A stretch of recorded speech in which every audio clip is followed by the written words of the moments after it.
2008 के मुंबई अटैक्स के बाद वो जंग, वो लड़ाई, वो दूरी जो पाकिस्तान और भारतीय क्रिकेट बोर्ड के दरमियान हमें देखने को मिली थी, और एशिया कप 2023 के वेन्यू को लेकर जब अगेन चीजें कंप्लेक्स हुई थी, तो भारतीय क्रिकेट बोर्ड ने पूरी कोशिश की, और उस कोशिश में भारतीय क्रिकेट बोर्ड लेटर ऑन कामयाब भी हुआ कि पाकिस्तान से ना सिर्फ एशिया कप 2023 जो है वो न्यूट्रल वेन्यू के ऊपर शिफ्ट करवाया गया, बल्कि जो न्यूट्रल वेन्यू भारत ने चूज किया वहीं जनाब जो ऑप्शन है वो पीसीबी को मानना पड़ा। लेकिन अब चूंकि Pakistan cricket board champions trophy 2025 को अपने मुल्क के अंदर होस्ट करना चाहता है, और आईसीसी ने चैंपियंस ट्रॉफी 2025 के होस्टिंग राइट्स पाकिस्तान को दिए थे, और अभी इसके आगाज में ऑलमोस्ट 11 महीने बाकी बचे हैं। लेकिन इस सिनेरियो के दरमियान एक खबर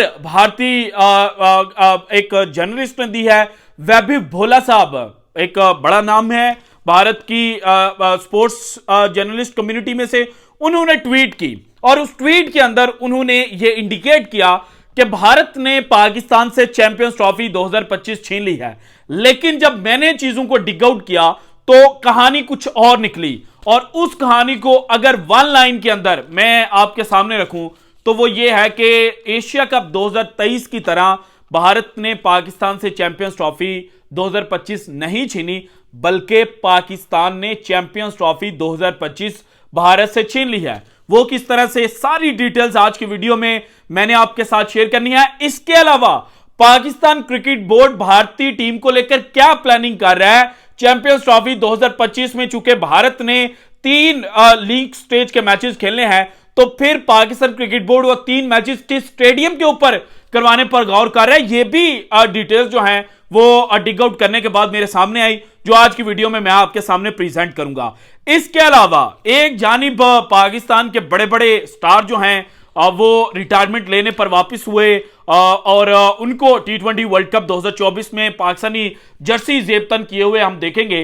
तो वहीं मिस्ट्री स्पिनर, दुनिया क्रिकेट का या ये कहा जाए कि जो फास्टेस्ट फॉर्मेट ऑफ क्रिकेट है टी20 क्रिकेट, उसका सबसे खतरनाक तरीन बॉलर, जिसे दुनिया क्रिकेट ने मिस्ट्री स्पिनर का टाइटल दिया था, उसने टी20 वर्ल्ड कप 2024 खेलने से इनकार कर दिया है, और उसका नाम है सुनील नारायण। क्योंकि मिस्ट्री स्पिनर, मैंने बोल दिया, आपके जहन में नक्शा जो है वो तैयार हो चुका था कि मैं सुनील नारायण के बारे में बात करूं। लेकिन सुनील नारायण ने जो स्टेटमेंट दी है वो पाकिस्तान के वो क्रिकेटर्स जिन्होंने अपनी रिटायरमेंट वापस ली, उनके लिए एक लम्हा फिक्रिया है। सो उसके ऊपर भी आज की वीडियो में मैं आपके सामने जो डिटेल्स हैं वो शेयर करूंगा। सो इसी टॉपिक से सबसे पहले शुरू करते हैं।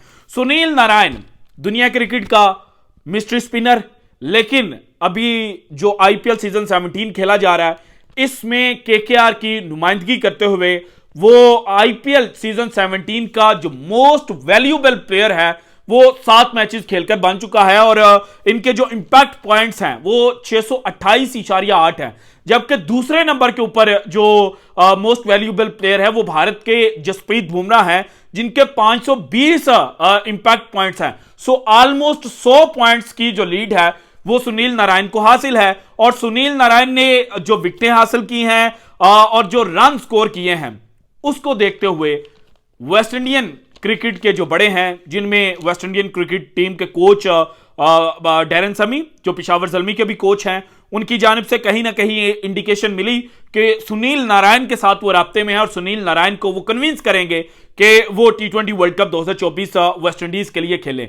इसके अलावा रोमन पॉल, जो वेस्ट इंडीज के टी20 टीम के कप्तान हैं और राजस्थान रॉयल्स की नुमाइंदगी कर रहे हैं आईपीएल सीजन 17 में, उन्होंने तो खुल्लम खुल्ला ये बात कर दी थी कि पिछले 12 माह से मैं सुनील नारायण में के कानों में ये बात डाल रहा हूं कि भाईजान अपनी रिटायरमेंट वापस लें, आए वेस्ट इंडियन कंडीशंस पे, चूंकि वर्ल्ड कप होना है तो यहां पर वर्ल्ड कप खेलते हैं और अपनी टीम को एक दफा फिर से चैंपियन बनवाते हैं। लेकिन सुनील नारायण ने कहा है कि भाईजान मुझे दें माफी, मैंने जितनी क्रिकेट खेलनी थी वेस्ट इंडीज के लिए खेल रही है। और एडिशनली जो उन्होंने बात की, उन्होंने कहा है कि जो लड़के पिछले 1 से 2 सालों के दौरान वेस्ट इंडीज इंटरनेशनल टीम को रिप्रेजेंट कर रहे थे, वर्ल्ड कप खेलना उनका हक है। सो पाकिस्तान में तो हमने मोहम्मद आमिर और इमाद वसीम को मोस्ट वेलकम किया है। हालांकि मोहम्मद आमिर 2020 में रिटायरमेंट अनाउंस करके चले गए थे और इमाद वसीम के साथ थोड़ा सा सिनेरियो डिफरेंट था। उन्होंने नवंबर 2023 में जो रिटायरमेंट है वो अनाउंस की थी। लेकिन सुनील नारायण जैसे प्लेयर का ये कहना कि जो लड़के 1 से 2 साल में वेस्ट इंडियन क्रिकेट टीम को रिप्रेजेंट कर रहे थे, पहला वर्ल्ड कप खेलना उनका हक है, ये इंडिकेट कर रहा है कि जनाब जो दुनिया क्रिकेट के बड़े खिलाड़ी हैं वो जब एक दफ़ा रिटायरमेंट ले लेते हैं तो वो दोबारा रीथिंक नहीं करते। वो ये नहीं सोचते कि जनाब मुझे यहाँ से थोड़ा सा बेनिफिट मिल रहा है तो मैं चला जाऊँ। हाँ, पाकिस्तान में आप ये कह सकते हैं कि शायद पाकिस्तान के पास उस पाए का अभी तक बॉलर नहीं आया था। सो पाकिस्तान ने उनके तरले मिन्नतें की और उन्होंने कहा कि हम खेलने के लिए तैयार हैं। सो इस कॉन्टेक्स्ट में हम चीज़ ले सकते हैं, क्योंकि अफरीदी ने भी तो एक दफ़ा कहा था ना कि जिस दिन मुझे लगा कि जनाब पाकिस्तान के पास टैलेंट आ गया है मेरी तर्ज का, तो मैं जो इंटरनेशनल क्रिकेट है वो छोड़कर चला जाऊंगा। T20 क्रिकेट की बात उस वक्त हुई थी और अभी तक अगर देखा जाए तो पाकिस्तान की T20 तारीख में शायद अफरीदी जैसा बैट्समैन पाकिस्तान को नहीं मिला जिसने 140 के प्लस के स्ट्राइक रेट से बैटिंग की हो। सो कहीं ना कहीं टैलेंट वाइज चीजें हो सकती हैं, लेकिन फिर भी सुनील नारायण का ये इंडिकेट करना और ये कहना कि पहला हक उन लड़कों का है जो टीम को रिप्रेजेंट करे थे, ये एक बहुत बड़ी बात है। अब आते हैं जनाब जो चीजें इस वक्त चल रही हैं। पीसीबी का प्लान ये है कि भारतीय क्रिकेट टीम के जो मैचेस हैं वो तीनों स्टेडियम, रावलपिंडी, कराची और कजाफी स्टेडियम, तीनों स्टेडियम्स के अंदर करवाए जाए, क्योंकि 3 लीग मैच बनेंगे तो एक एक मैच जो है वो तीनों स्टेडियम्स के ऊपर करवाया जाए। ये पीसीबी इस वक्त जनाब प्लान करके बैठा हुआ है। लेकिन वैभी भोला साहब जो न्यूज़ 24 स्पोर्ट्स के साथ लिंक्ड हैं और बड़े बाखबर सहाफियों में से हैं, उन्होंने आज ट्वीट की और उस ट्वीट में उन्होंने कहा कि आईसीसी जो है वो पाकिस्तान से चैंपियंस ट्रॉफी 2025 के होस्टिंग राइट्स वापस लेने जा रहा है। अब बल्कि ये नहीं कहा, ये कहा कि पाकिस्तान से शिफ्ट होने जा रही है, जिसका सीधा सीधा मतलब ये है कि होस्टिंग राइट्स पाकिस्तान से लेकर किसी और मुल्क में चैंपियंस ट्रॉफी करवाई जाएगी और पाकिस्तान को लॉलीपॉप दिया जाएगा कि देखें मेजबान तो आप ही हैं, जिस तरह से एशिया कप 2023 के ऊपर हुआ। लेकिन इस चीज में एक डिफरेंस है और डिफरेंस इस वक्त यह है कि एशिया कप 2023 में छोटे मुल्क जो हैं वो भारत के साथ जाकर खड़े हो गए थे, लेकिन चैंपियंस ट्रॉफी 2025 में न्यूजीलैंड और साउथ अफ्रीका चैंपियन ट्रॉफी से कुछ दिन पहले पाकिस्तान में आकर ट्राई सीरीज खेलेंगे। इसके अलावा इंग्लैंड और ऑस्ट्रेलिया, ये दोनों मुल्क भी जनाब पाकिस्तान के अंदर क्रिकेट सीरीज खेल चुके हैं, बल्कि जो इंग्लैंड है वो तो अक्टूबर 2024 के अंदर भी पाकिस्तान में क्रिकेट खेलकर जाएगा। सो जो जब 4 बड़े मुल्क पाकिस्तान के साथ कंधे से कंधा मिलाकर खड़े होंगे ना, तो फिर वहां पर भारत की नहीं चलेगी। और बांग्लादेश जिसने एशिया कप 2023 पर भारत का जो स्टांस था उसको सेकंड किया था, उसने तब भी ये बात की थी कि हम दुबई में न्यूट्रल वेन्यू के तौर पर नहीं खेल सकते क्योंकि वहां पर गर्मी बहुत ज्यादा है और हमारे खिलाड़ी इंजर्ड हो सकते हैं, लेकिन हम पूरा अपना जो इवेंट है एशिया कप का वो पाकिस्तान के अंदर खेलने के लिए तैयार है। सो बांग्लादेश ने भी चैंपियंस ट्रॉफी 2025 खेलनी है, बांग्लादेश भी आएगा। इसके बाद अफगानिस्तान बचता है जो भारत का साथ देता हुआ दिखाई देगा, लेकिन अफगानिस्तान के साथ भी एक इशू है। पाकिस्तान ने अफगानिस्तान की क्रिकेट को परवान चढ़ाया और अभी भी अगर रिसेंटली देखा जाए तो ऑस्ट्रेलिया ने अफगानिस्तान के साथ क्रिकेट सीरीज खेलने से इनकार किया, ह्यूमन राइट्स की वायलेशन का नाम उन्होंने करार दिया। और राशिद खान बाद में बीपीएल उन्होंने कहा कि अगर आप मेरे मुल्क के साथ ह्यूमन राइट्स की वजह से नहीं खेल सकते तो ठीक है, फिर मैं बीबीएल में भी नहीं खेलूंगा बिग बैश लीग के अंदर। तो पाकिस्तान ने फिर भी जो अफगानिस्तान है उसके साथ क्रिकेट सीरीज खेली है। सो अफगानिस्तान भी पाकिस्तान के ऊपर ये एलिगेशंस नहीं लगा सकता कि हमें सिक्योरिटी कंसर्न्स है, क्योंकि आपके अपने मुल्क में सिक्योरिटी कंसर्न्स पाकिस्तान से ज्यादा हैं। सो टेक्निकली इस वक्त जितने भी पॉइंट्स हैं वो पाकिस्तान के वे में जा रहे हैं और अगर भारत जो है वो पाकिस्तान में खेलने से इनकार करेगा तो फिर आईसीसी रीथिंक कर सकता है इस चीज को, पॉइंट रूल आउट अभी नहीं किया जा सकता। लेकिन आईसीसी के रीथिंक करने के बाद क्या होगा?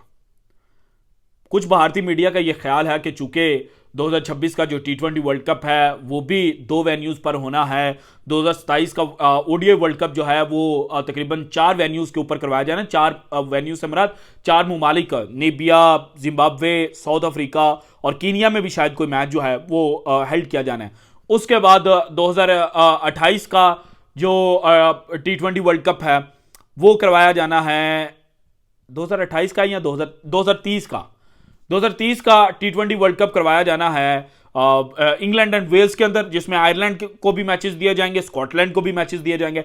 तो कुछ लोग ये चूरन बेच रहे हैं कि जब अगले सारे इवेंट्स जो हैं वो 2 से ज्यादा वेन्यूज के ऊपर करवाए जाने हैं तो फिर चैंपियंस ट्रॉफी भी पाकिस्तान से मूव आउट की जा सकती है और कुछ मैचेस पाकिस्तान के अंदर करवाए जाएं और एशिया कप 2023 की तरह, और कुछ मैचेस पाकिस्तान से बाहर करवाए जाएंगे जिसमें मेनली भारत और नॉकआउट मैचेस होंगे। लेकिन ये जब चीज बताई जाती है तो इसमें जो भारतीय मीडिया के कुछ गोदी एंकर्स हैं वो ये बात भूल जाते हैं कि 2029 की जो चैंपियंस ट्रॉफी है वो सिर्फ और सिर्फ भारत के अंदर करवाई जानी है। सो अगर 2025 की चैंपियंस ट्रॉफी पे भारत पंगा करता है तो फिर 2029 पे पाकिस्तान तो कहेगा बेटा निकलो, आपने हमारे साथ ये किया था तो हम नहीं खेलते।